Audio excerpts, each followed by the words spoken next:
मुझे बताओ। इसने मेरे पैसे देना है, नहीं दे रहा। कितने पैसे हैं? 1 लाख।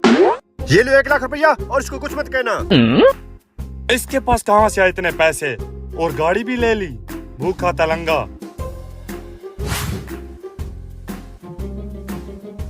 मैं अभी पानी लेकर आया। हैं, ये यहाँ क्या कर रहा है? अभी छुप के देखता हूँ इसको।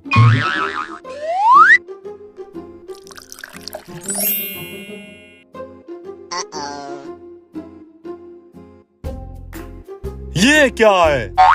लगता है जादुई पेड़ है। सब चक्कर इस पेड़ में है।